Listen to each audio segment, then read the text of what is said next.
Vamos a orar y bendecir lo que Dios nos está por dar. Cierra tus ojos, por favor, por un momento.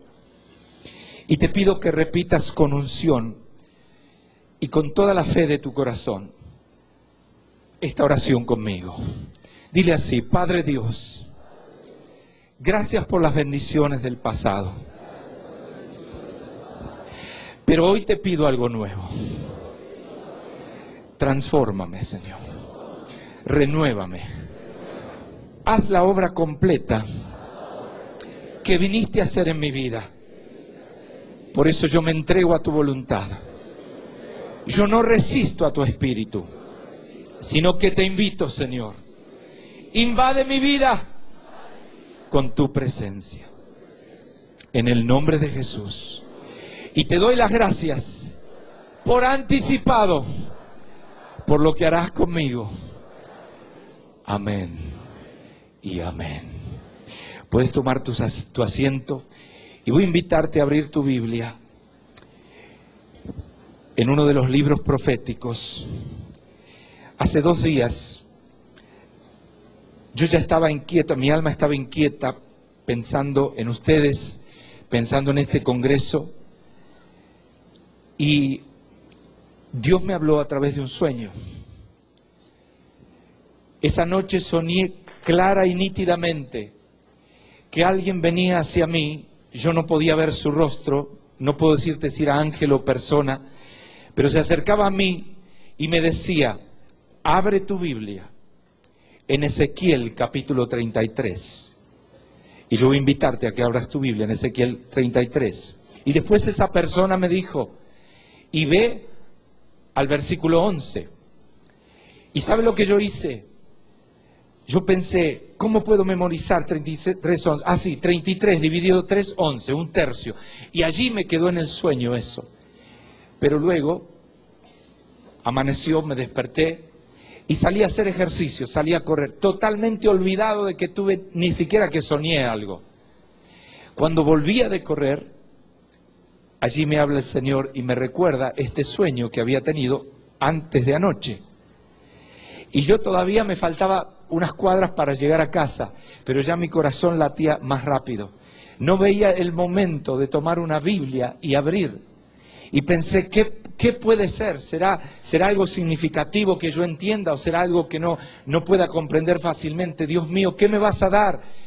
Y abro en Ezequiel 33, 11 y dice: diles, vivo yo, dice Jehová, el Señor, que no quiero la muerte del impío, sino que se vuelva el impío de su camino y que viva. Volveos de vuestros malos caminos. ¿Por qué moriréis, oh casa de Israel? Temblé ante su palabra, me fui a otra habitación de la casa donde estaba mi esposa y le dije: esposa, Dios me dio un sueño y me instruyó, y le leí el versículo. Y ella me miró calladamente y decía amén y se admiró, pero así seguimos. Yo no sabía qué iba a hacer Dios con esto, pero en estos 2 días esto viene hirviendo dentro de mi corazón. En primer lugar, que yo le decía: Señor, voy a estar en una conferencia de creyentes. No solo eso, muchos de ellos muy llenos de Dios, del Espíritu Santo. No solo eso, Señor, que esta es gente que te ama y que busca avivamiento. Y este versículo parece ser para gente que no es de la iglesia. Sin embargo, fíjate que dice la última parte: ¿por qué moriréis, oh casa de Israel? Está hablando al pueblo suyo, está hablando a su gente. Y yo quisiera hablarles hoy de lo que Dios puso en mi corazón. No sé si habrá un sermón aquí, pero hay un mensaje que quema en mi corazón para ti. Y es que quiero hablarles de lo que Dios está buscando en su pueblo en estos días. Ha habido un derramarse, ha habido oración, ha habido una preparación. Hay muchos que se han quebrantado y humillado en la presencia de Dios. Y Dios está mandando, y yo entiendo que esto es una parte nada más, que hay otros siervos que traerán en otros momentos a tu vida otras partes de este rompecabezas. pero está enviando instrucciones específicas de lo que Él quiere de cada uno de nosotros. En primer lugar, Dios quiere que le escuchemos atentamente. El Señor está pidiendo un nivel de atención espiritual, un nivel de enfoque cuando Él habla, que quizá nunca antes habíamos conocido. Hermanos, por muchísimos años yo escuchaba la palabra de Dios, escuchaba alguna profecía, alguna exhortación, pero te digo sinceramente que no la tomaba tan seriamente como la tomo ahora. Puesto que cuando uno está muchos años en la iglesia o en el evangelio, muchas veces se acostumbra un poquito. Y también cuando ve a alguno que dice profecía y están totalmente equivocadas, entonces ya entra esa duda, y muchas veces se torna una incredulidad o un rechazo de la palabra que Dios puede enviar. Y hay cristianos que tienen su fe averiada, lastimada, y entonces cuando viene realmente palabra de Dios a sus corazones, ellos todavía dicen, lo voy a pensar, vamos a ver. Nada es seguro, todo es relativo. Creen en la relatividad espiritual. Y sin embargo Dios está hablando específicamente a su pueblo en estos días. ¿Cuántos creen que necesitamos palabra general de Dios y palabra específica de Dios? No dice la Escritura, no dice Jesús, mis ovejas oyen mi voz. Una de las señales del cristiano verdadero es que sabe discernir la voz de su pastor, Jesucristo. Amén. Así que Dios está llamando a la iglesia, te está llamando a ti y a mí, a ser oidores muy atentos, quizá como nunca antes habíamos atendido. Fíjate que dice en el versículo 11, diles, vivo yo, dice Jehová. Con una introducción como esa, hermanos, significa que lo que está por decirnos Dios es muy importante. Yo existo, yo vivo, yo habito, dice el Señor. No estoy muerto y les estoy hablando. Palabra viva de Dios.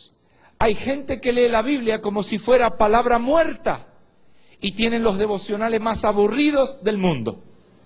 Pero cuando tú no solo lees la palabra, sino que la escuchas, esa palabra comienza a hacerse palabra viva dentro de tu corazón. ¿Cuántos lo están percibiendo esto y lo están tomando?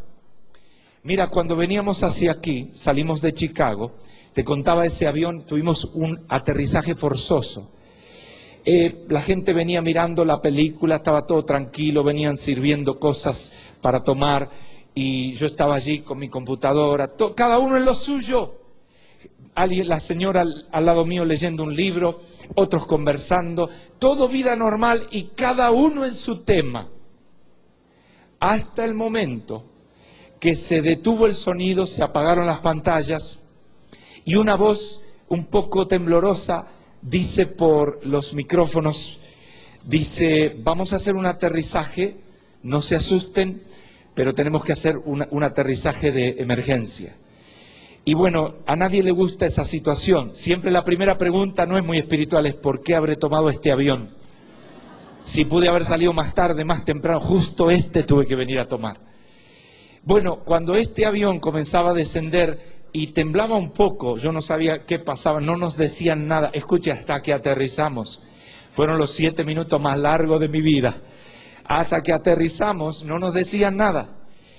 Y yo pensé, Dios me dio un mensaje para el lugar donde voy.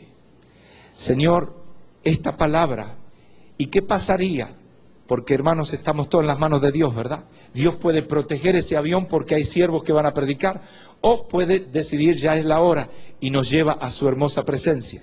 Así que en una servilleta que me habían puesto allí, ya nos habían ordenado guardar todo, tomé la virome y dije, voy a escribir una nota. Por esa nota no fue por fe, fue por las dudas.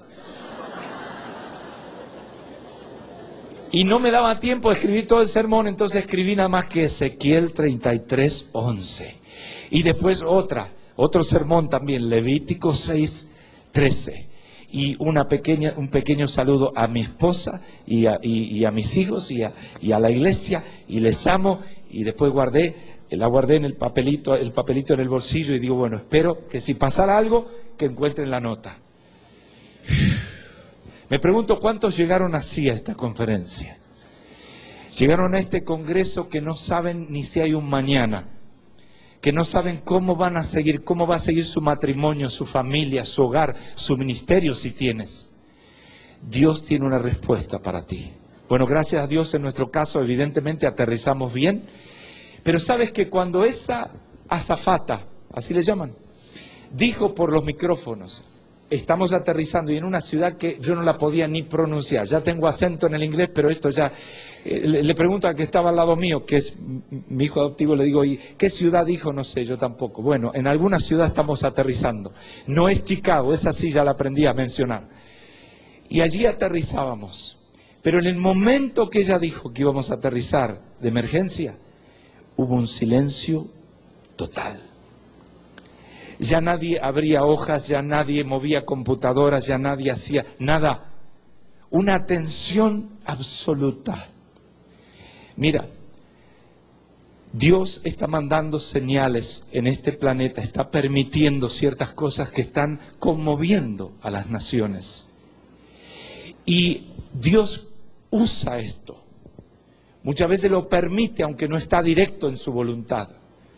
Lo permite porque también quiere que haya silencio en el planeta y que la gente empiece a buscar la voz de Dios. Que nos enfoquemos. Dice el Señor, vivo yo. Diles, vivo yo. Diles que lo que voy a decir está introducido por esta frase: estoy vivo. Estoy en medio de mi pueblo. Dios quiere que le oigamos atentamente. En el libro de Apocalipsis habla a las 7 iglesias y repite siempre lo mismo. En 7 ocasiones repite esto. Entre otras cosas, dice, el que tiene oído, oiga lo que el Espíritu dice a las iglesias. Es algo serio. Se trata de que la existencia misma de Dios, la presencia de Dios, respalda lo que Dios te va a decir, aún en esta noche. Y la Biblia nos dice que la palabra de Dios es viva y eficaz, como espada de 2 filos, que penetra hasta dividir, partir, discernir el tuétano, divide el alma del espíritu, divide lo que es emociones naturales y humanas de lo que es el mover del Espíritu de Dios. Así de profunda viene la palabra de Dios para nosotros. Pero en segundo lugar, Dios quiere evitar el desastre. Dios quiere evitar el desastre. Vivo yo, dice Jehová, que no quiero la muerte del impío. Hermano, yo te pido que esto ya lo grabes para siempre en tu corazón. No es el plan de Dios que tu vecino se vaya al infierno. No es el plan de Dios que tu familiar rebelde se pierda. Sino que hay un plan divino, supremo y maravilloso. Y es este: Dios no quiere que ninguno se pierda, sino que todos procedan al arrepentimiento. Así es el amor de Dios. Hoy es el día de salvación. Recuerdo cuando yo era un adolescente, le hablé a otro adolescente un poco más grande que yo, le estaba hablando de Jesús. Él vino a nuestra iglesia. Mientras yo le hablaba, él saca su atado de cigarrillos, enciende el cigarrillo, comienza a fumar, y él hacía así. Y me echaba todo el humo en la cara. Y yo pensé, le debo prohibir que fume porque estamos en el patio de entrada a la iglesia, pero después pensé, no, igual le voy a predicar. Le prediqué unos momentos más, pero ya me estaba irritando su desfachatez, su desafío. Y bueno, después él se fue y lo dejé ir. Recuerdo que yo me quedé como muy tentativo, muy tímido. Y este adolescente se iba con otro